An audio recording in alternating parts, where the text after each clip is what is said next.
Այսօր Ախալցիխե քաղաքում Վրաստանի տարածաշրջանային զարգացման նախարարը տեղական ինքնակառավարման մարմինների ներկայացուցիչների և տարածաշրջանային վարչակազմի աշխատակիցներին ներկայացրեց Սամսխե Ջավախեթիի նոր նահանգապետ Զալ Գելաշվիլիին։ Նախարարը շնորհակալություն հայտնեց նախկին նահանգապետ Բեսիկ Ամիրյանաշվիլիին կատարած աշխատանքի համար և հաջողություն մաղթեց Զալ Գելաշվիլիին ապագա գործունեության մեջ։ Հանդիպմանը նշվեց, որ մարզերի զարգացումը և սոցիալ-տնտեսական մակարդակի ամրապնդումը կառավարության առաջնահերթություններն են։ Նշենք, որ վարչապետ Իրաքլի Կոբախիձեն մայիսի 6-ին Զալ Գելաշվիլիին նշանակել է Սամսխե Ջավախեթիում պետական ներկայացուցիչ։ Հանդիպման մասին մանրամասն ներկայացրեց Նինոցմինդայի քաղաքապետ Անի Մոսոյանը։ Այսօր, ինչպես գիտեք, նահանգապետարանում հանդիպում է տեղական ինքնակառավարման մարմինների ներկայացուցիչների ծանոթացումներ նոր նահանգապետի հետ։ Մեր նախկին նահանգապետը պարոն Բեսիկ Ամիրյանաշվիլին արդեն 7 տարի է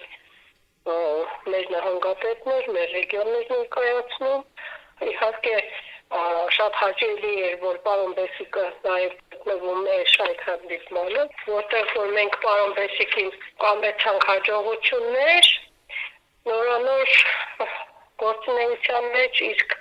նորին պարոն Զալ Գելաշվիլին, որը Բորժոմի մունիցիպալիտետի Ծաղեր գյուղից է, երկար ժամանակներ աշխատել է, ապրել է եւ աշխատել է Թբիլիսիում, մինչ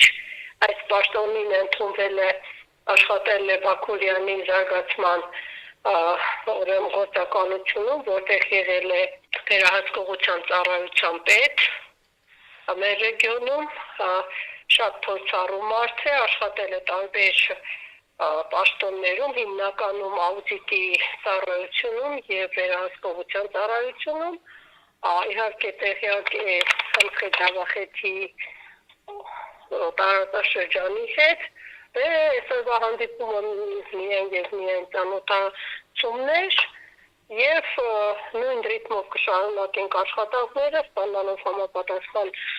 ուղղություններ, համապատասխան նալ, ոչ մի բան չի փոխվել դեռ մեր աշխատանքի ոլորտի մեջ, միայն փոխվել են նահանգապետները, այնպես որ բոլորին հաջողություն եմ կամենում եւ հույս ունեմ, որ պարոն Զալի հետ միասին մենք էլ ավելի շատ նախագծեր կիրականացնենք, էլ ավելի կզարգացնենք մեր ռեգիոնը։